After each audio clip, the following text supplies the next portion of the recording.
Hi viewers, welcome to our channel. ప్రస్తుతం మనతో పాటు సీనియర్ జర్నలిస్ట్ దాము బాలా సార్ ఉన్నారు. వారితో మాట్లాడారు. నమస్కారం సార్. సార్, ఆళ్ళ రామకృష్ణారెడ్డి గారు అప్పుడు మరి వైసీపీ పార్టీ నుండి రిజైన్ చేసి కాంగ్రెస్ పార్టీలో జాయిన్ అయ్యారు. సో ఇప్పుడు మళ్ళీ షర్మిల గారికి షాక్ ఇచ్చినట్టు తెలుస్తుంది సార్. ఆయన జగన్మోహన్ రెడ్డి గారిని కలవడం చూసాం. ఇప్పుడు ఒక ప్రెస్ మీట్ కూడా ఏర్పాటు చేసి మాట్లాడాడు. మరి ఎందుకు జగన్మోహన్ రెడ్డి గారిని కలిశారు? ప్రెస్ మీట్లో ఆయన ఏం మాట్లాడారు సార్? షర్మిలకి ఒక రకంగా షాక్ అని చెప్పాలి. అంటే ఆమె ఇప్పటి వరకు దిగ్విజయంగా దూసుకుపోతుంది. మీడియా కూడా బ్రహ్మాండంగా ఆమెని ఫోకస్ చేస్తుంది. అయితే ఇప్పుడు ఆళ్ళ రామకృష్ణారెడ్డి ఆమెకు ఒక షాక్ ఇచ్చాడని మనం చెప్పుకోవచ్చు. ఎందుకంటే ఆయన చేరి కూడా నెల కూడా లేదు. సో మళ్ళీ బ్యాక్ వస్తున్నాడు. బ్యాక్ టు పెవిలియన్ అంటారు కదా, అలాగా మళ్ళీ బ్యాక్ వస్తున్నాడు. సో ఈరోజు ఆయన జగన్ని కలిశాడు. జగన్ కలిసిన తర్వాత ప్రెస్ మీట్ పెట్టి ఆయన మాట్లాడారు.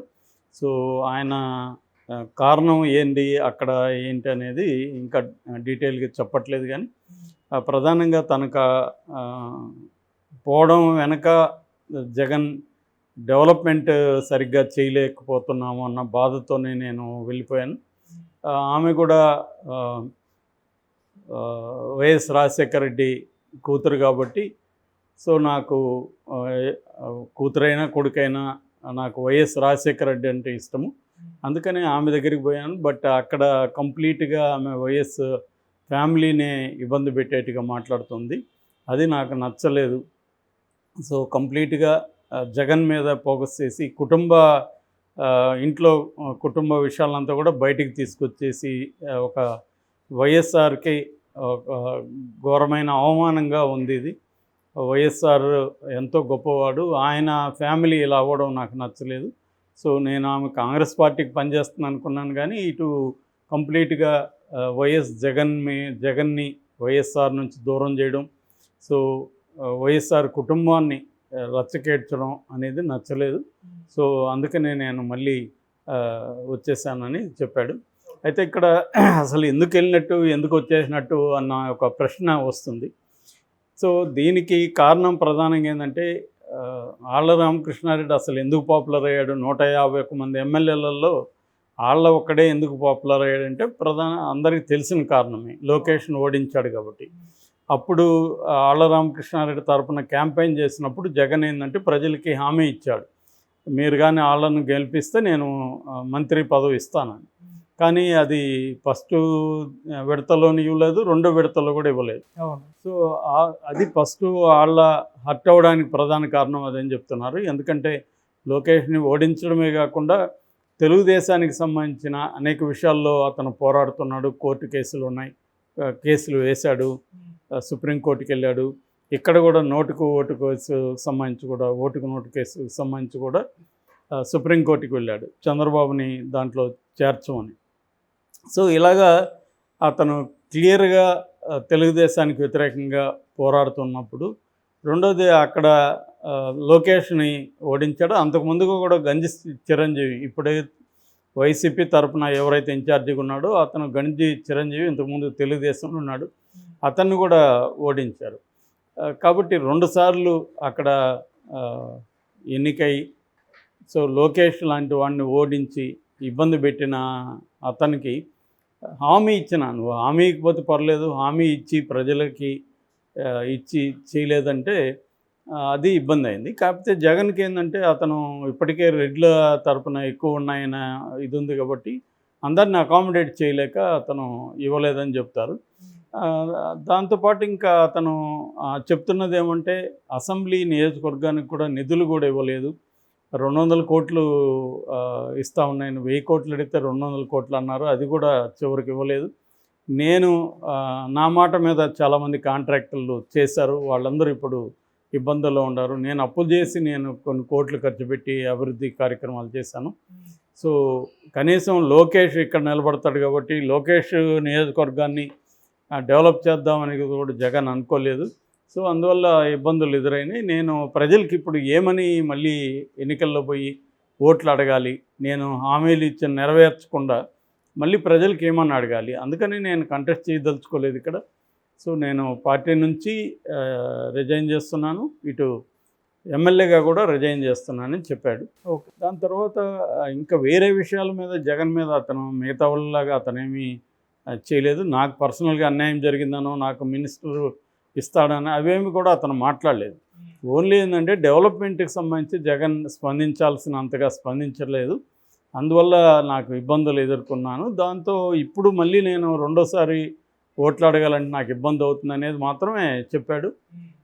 తర్వాత ఆయన షర్మిల దగ్గరికి వెళ్ళడం కూడా కాంగ్రెస్ గొప్పదని వెళ్తున్నట్టుగా చెప్పలేదు. ఓన్లీ వైఎస్ఆర్ కూతురు, వైఎస్ఆర్ కుటుంబం కాబట్టి నాకు వైఎస్ఆర్ అంటే ఇష్టం అనేసి వెళ్ళాడు. అయితే అక్కడ నాకు తెలిసి ఏంటంటే అక్కడ ఆయనకి సఫోకేషన్ ఎదురైంది. ఆయన ఇప్పుడు కారణాలు ఏం చెప్తున్నా అసలు కారణం ఏంటంటే అక్కడ ఈయన పట్టించుకోలేదు ఎవరు కూడా. ఎందుకంటే అప్పుడు ఎట్లా పుకార్లు వచ్చాయంటే ఈయన ఒక 30 మందిని వైసీపీ రెబల్స్ని తీసుకెళ్ళి కాంగ్రెస్లో చేరుస్తాడు అని పుకార్లు వచ్చాయి. కానీ ఆమె ఇక్కడ ఫెయిల్ అయింది. ఫస్ట్ ఆఫ్ ఆల్ తెలంగాణలో ఫెయిల్ అయింది.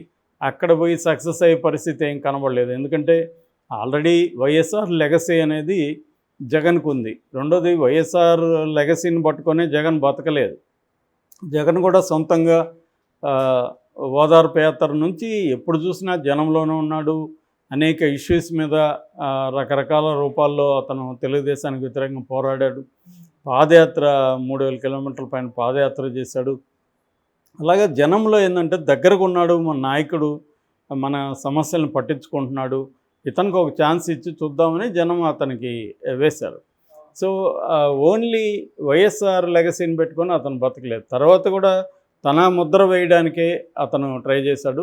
అయితే వైఎస్ఆర్ ప్రధానంగా వైఎస్ఆర్ అనగానే మనకు గుర్తొచ్చేది సంక్షేమ పథకాలు.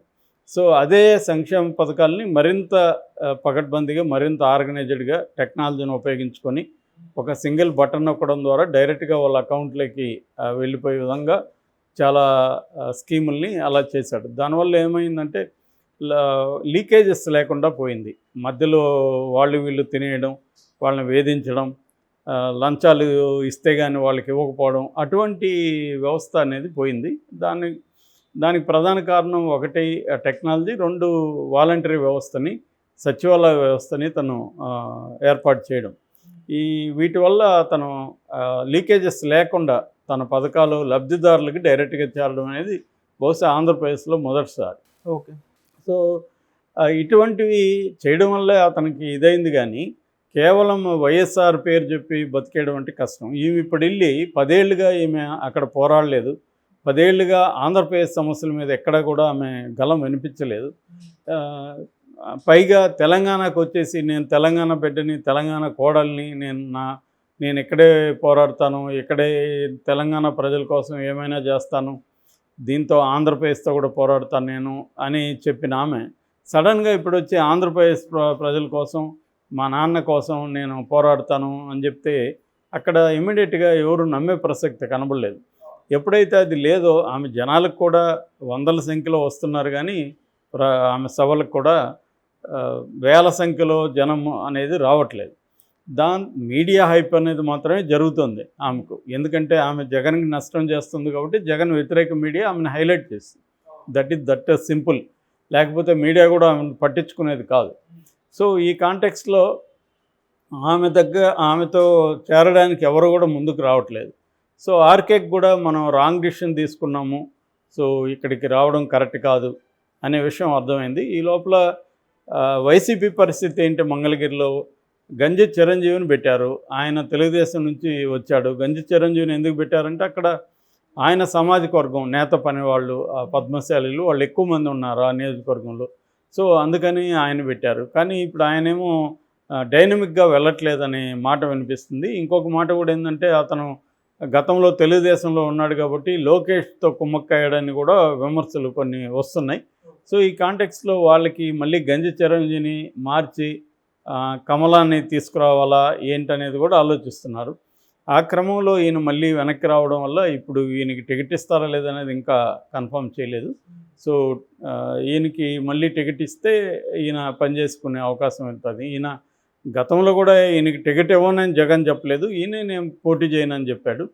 సో ఇప్పుడు మళ్ళీ ఆయనకి టికెట్ ఇస్తారా ఏంటి అనేది చూడాలి. Okay, thank you so much.